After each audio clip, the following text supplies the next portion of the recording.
शिव ब्रह्मांड में संगीत के उत्पत्ति के जनक माने जाते हैं। शिव पुराण के अनुसार शिव के पहले संगीत की जानकारी किसी को नहीं थी। ऐसे में जब सावन का महीना चल रहा है तो गीत संगीत की परंपरा पुरानी भी है और रोचक भी। नमस्कार, मैं हूं अनुजा, स्वागत करती हूं आपका इस खास कार्यक्रम में, जिसमें आज हम भगवान शिव की बात करेंगे, उनके भक्तों की बात करेंगे। जय जय जय जय तारा लगाए दे।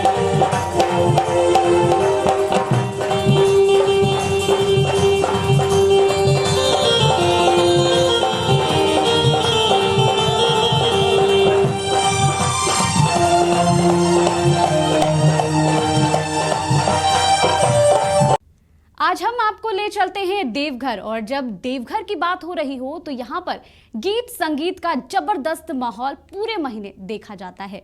लेकिन जब हम आपको बेहद ही खास कलाकार छैला बिहारी से मिलाते हैं और उनके संगीत को भी सुनाते हैं और मंत्रमुग्ध हो जाते हैं बोलबम के धुन में।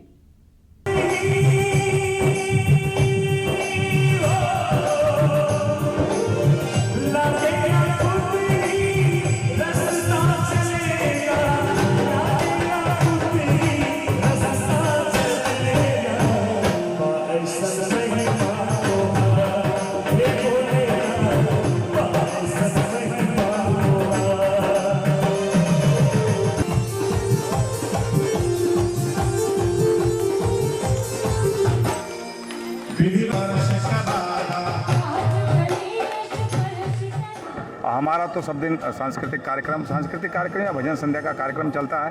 कांवरियों को हम अपने तरीके से जोश देते हैं। बाकी लोग सेवा करते हैं, कोई पैर दबाते हैं, कोई गर्म पानी, कोई नींबू चाय शरबत।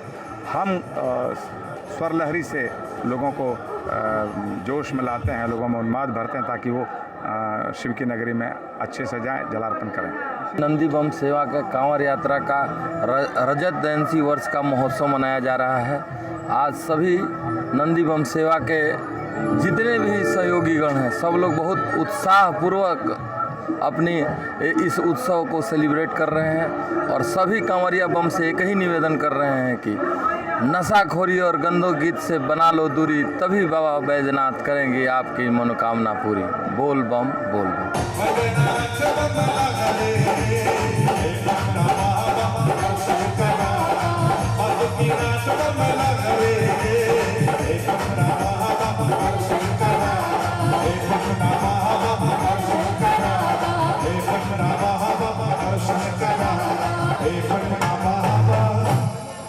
शिव की भक्ति में सबको झूमने पर मजबूर कर दिया, और जब छैला बिहारी जैसे कलाकार मंच पर हो तो भक्त अपने आप को शिव को समर्पित कर देते हैं। आगे पीछे बोल बम बोल बम बोल बम बोल बम बोल बम हरा हर तनी खोल दी के बढ़िया गलबा डाल दे, तनी खोल दी के बढ़िया गलबा डाल दे, खोल दी के बढ़िया गलबा डाल दे, तनी खोल दी के बढ़िया गलबा डाल दे। आई बानी दूर से रोवा के चढ़ावे दर्शन से बाबा हमें दर्शन पावे। आई बानी दूर से रोवा के चढ़ावे दर्शन से बाबा हमें दर्शन पावे। भक्ति के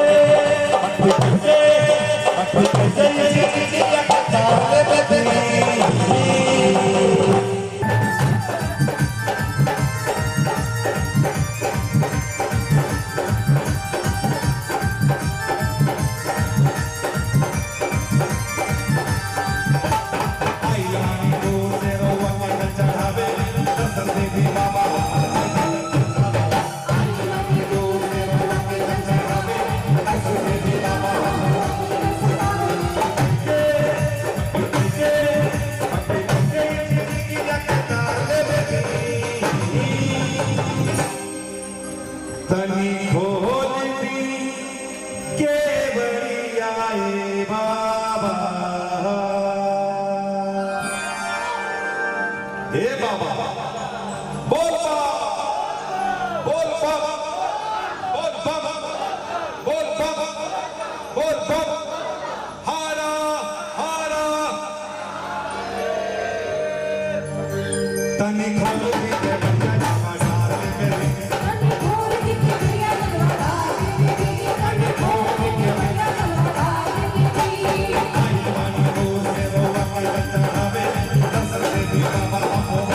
बिना माइक का भी गाता है, पूरा सॉन्ग जाता है, बहुत सुर में बोलता है।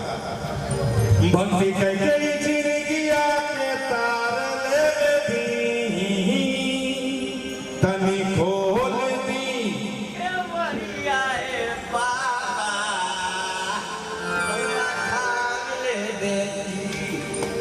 तनी खोल दी के बढ़िया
खाली दिखलाइए, इसको एकदम पूरा हीरो बना दिए पूरे पूरे वर्ल्ड में, ठीक है।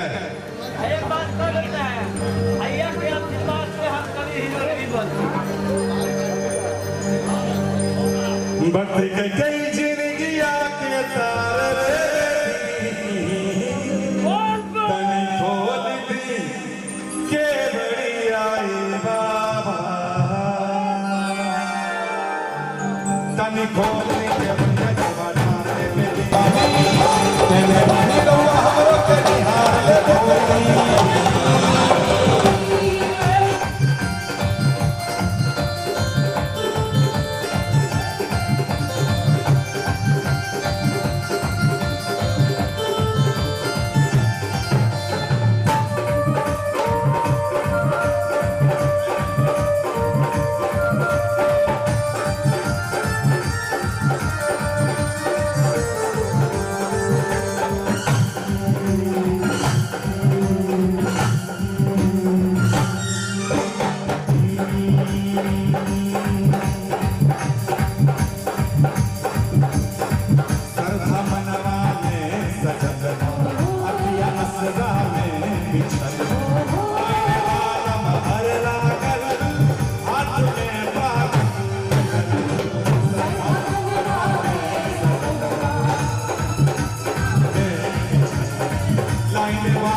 डंडा भाजपा सिपहिया नहीं आकार ले दी,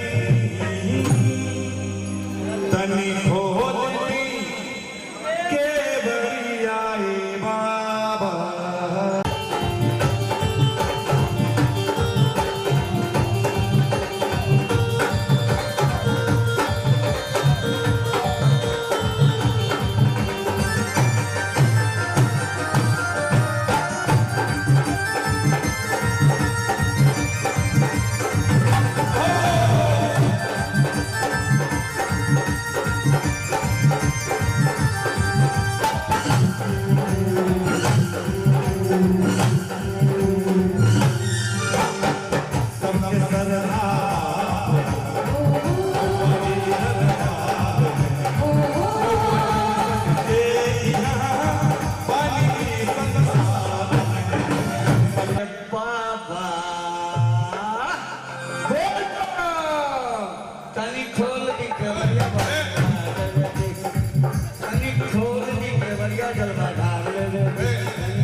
लाइव चल रहा है, ज्यादा जोश में आना चलेगा। कैसे खाओ बढ़िया तनी खोल दी के बढ़िया बाबा, तनी खोल दी के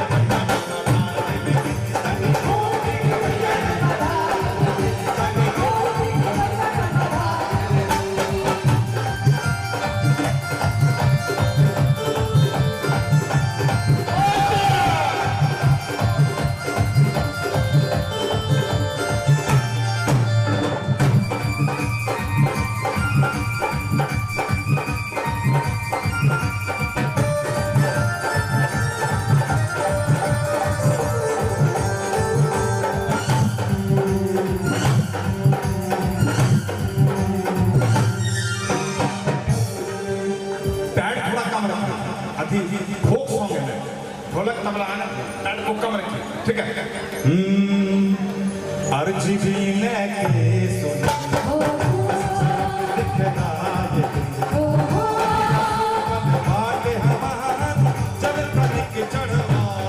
संगीत के सफर में लेते हैं एक छोटा सा ब्रेक के बाद छैला बिहारी के गीतों का ऐसे ही लुफ्त हम उठाते रहेंगे। जय जय जय जय तारा लगाएंगे,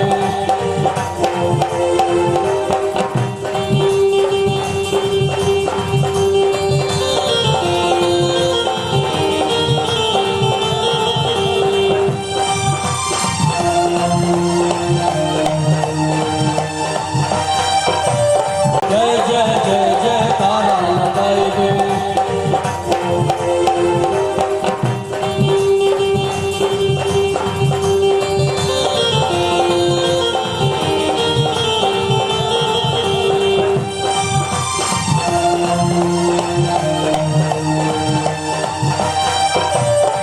गीत संगीत की खुमारी ऐसी दिख रही थी कि पूरा कांवर पथ झूमने लगा। नंदी बम सेवा शिविर के इस कार्यक्रम में भोजपुरी और अंगिका के गीतों को पेश किया गया। गीतों में कांवरिया झूमते नजर आए और पूरा का पूरा मंच शिवमय हो गया। आपकी तालियों पे मैं गाऊंगा, ये सब लोग इधर इधर एक बार पब्लिक के साथ, ठीक है? हाँ सब लोग। कल बाटे हमार जल तनिक चढ़वाए,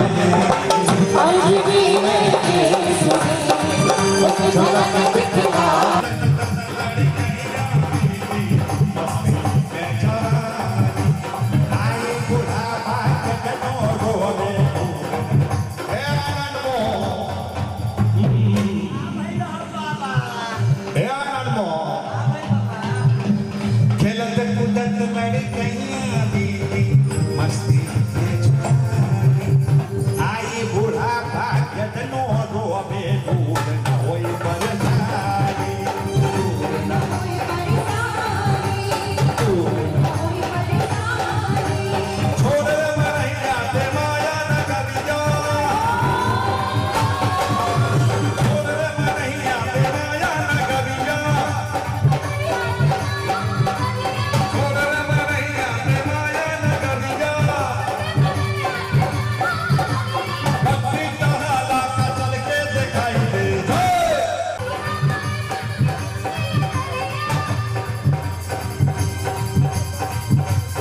ये देखिए मानसी जी क्या एनर्जी लगा के गा रहे हैं, थोड़ा आप भी साथ दीजिए भाई साहब। जय जय जय जय जय जय जय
नारियल चढ़ाई दे जय जय जय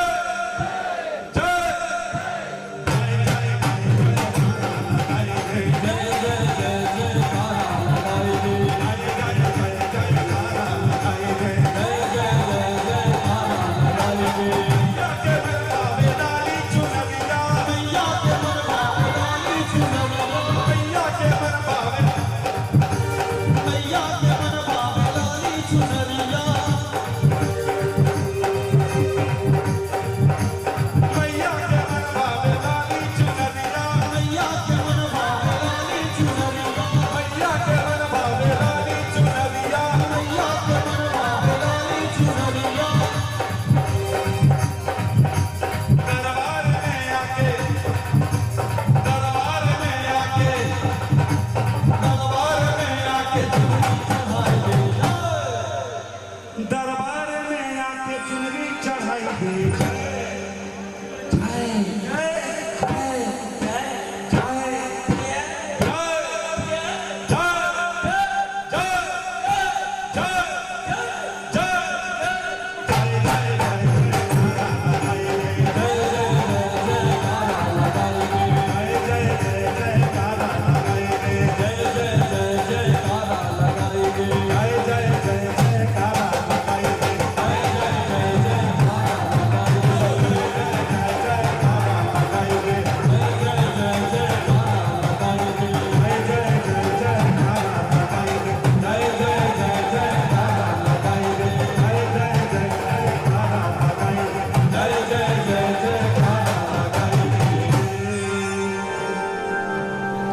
शिव की महिमा है ही ऐसी और इनकी महिमा देवघर में बढ़ चढ़कर बोलती है।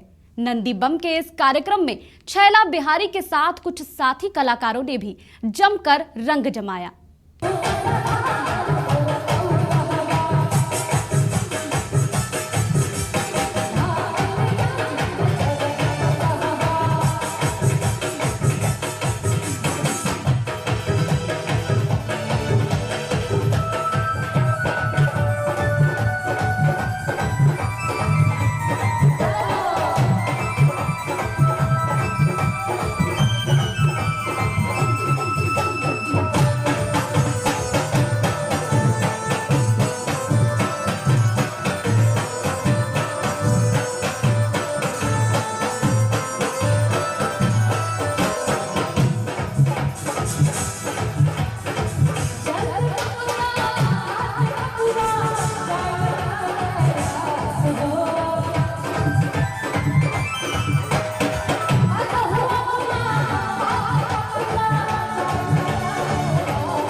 बहुत ही अच्छा लग रहा है क्योंकि बहुत प्यारे प्यारे भक्त लोग आए हुए हैं और साथ में एंजॉय कर रहे हैं। बहुत ही अच्छा लग रहा है और यही बाबा से कामना है कि आगे भी ऐसा ही कार्यक्रम होते रहे। क्योंकि 2 साल से सारे लोग यहाँ मतलब कोरोना से परेशान थे, पूरा विश्व कोरोना से परेशान था, पर 2 साल के बाद हम सभी कलाकार मिल रहे हैं और देवघर का माहौल बिल्कुल ही चेंज है। तो बहुत ही अच्छा लग रहा है आज प्रोग्राम करके सर के साथ।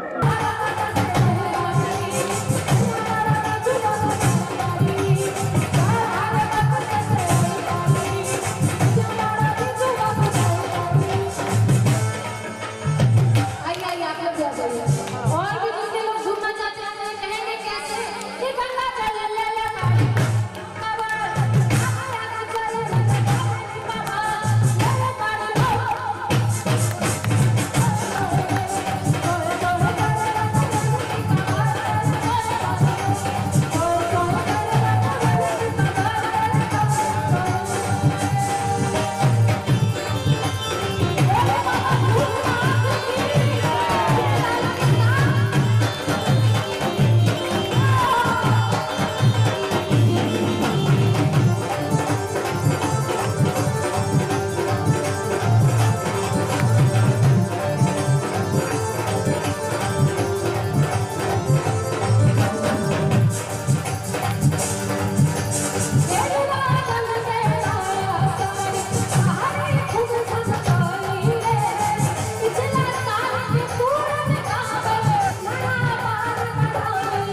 मिनट बन जाते हैं। आप लिस्ट लीजिएगा ना मेरा लिस्ट आप लीजिएगा ना। हम बैठे हैं वहाँ बैठे हुए हैं। हाँ चढ़ जाते नहीं वहाँ चढ़ के तुरंत उतर जाएंगे। हल्का सा इनके लिए देखिए इतनी दूर से आकर शिविर में आए हैं। चढ़ जाए क्या कहते हैं चढ़ जाए नहीं चढ़े ठीक है सबसे बात है रास्ता काहे चलेंगे ये बात सही है। हाँ तो हम लोग कहाँ थे देखिए यही हमको उकसा रहे हैं हुरकू चले आप खाली झलकी दिखाएगी, खाली झलकी दिखाएगी, छोड़ देंगे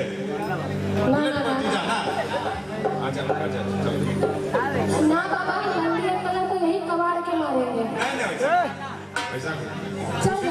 खुशी सब पगला रहे हैं। अरे छोटी सी बच्ची कितना अच्छा गाने लगे, यही सोच रहे हैं ना आप? यही सोच रहे हैं आप? नहीं बाबा हम नहीं चढ़ेंगे ये तो थुरबे करेंगे बगल में मम्मी भी पकड़ पकड़ के थुरेगी। अरे नहीं वो खाली गांजा भांग से बोलते हैं दूर रखने के लिए, बाकी ये तो हम स्पीड में चलाएंगे। अच्छा इसी पे कहेंगे कि लाखों कमरेर की भीड़ भाई सब चल बना कि धीरे धीरे गाड़ी चलावे भैया के भैया धीरे धीरे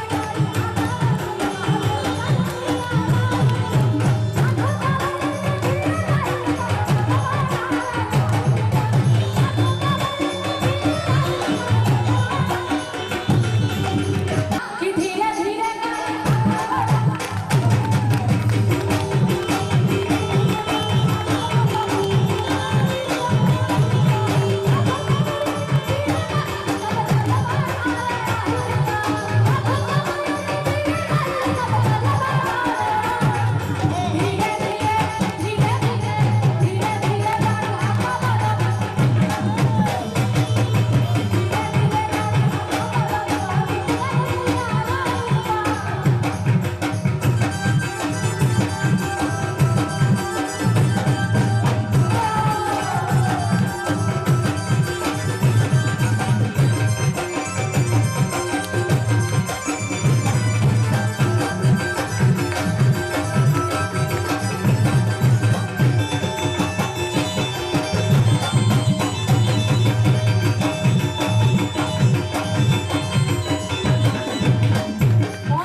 छैला बिहारी के गीतों ने हम सबको झूमने पर मजबूर कर दिया।